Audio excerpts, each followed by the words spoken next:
biggest pet peeve. 60% of the time, they have that main complaint.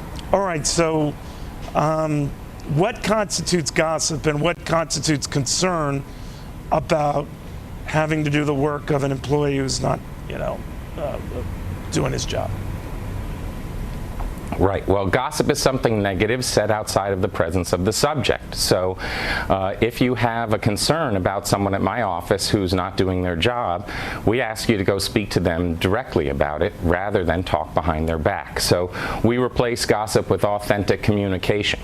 All right. So let's say, Sam, one of my coworkers, I'm working for you, and I go to him, I say, look, you lazy bum, will you help out here? He doesn't. I meet him again. He just still doesn't. Then you hear me talking to other workers about what a lazy bum he is. You're going to fire me?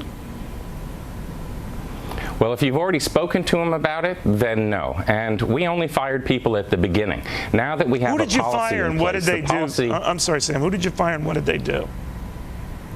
Well, it was at the beginning. I got everyone in a room and I said, we have a gossip problem and I'd like to stop harming each other by saying bad things outside of each other's presence. Would you like to? And virtually everyone but 2 employees did. And so the next morning we started work without those two employees and with a no gossip zone. And Empower Public Relations has doubled its business each of the 2 years since then. In other words, they're more focused on the job than gossiping on the job. It's not a bad idea, but does it put a chill on even free speech, though, in the workforce? You've heard this from advocates of that sort of stuff who say, well, they can't be themselves. They're concerned Sam's going to fire them. You know what I mean? Yes, well, I like to think they're more themselves because people are not backstabbing them. Now, this doesn't apply to public figures. We can still gossip about Elliot Spitzer or Britney Spears or even you, Neil, if we want to. But so displaced rage is okay. Our community. All right.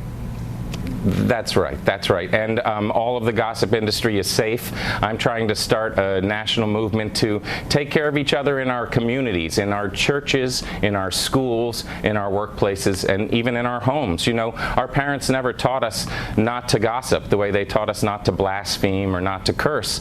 Sometimes they were the worst examples of gossipers, but it's really something we can all live without if we so choose. And that's what we've decided to do at my company. Yeah, did I tell you the one about Hannity, though? No, that's a whole nother story. Sam, thank you very much. It was great having you on. Thank you, Neil. I appreciate it. Sam Chapman. In this room believe we have the right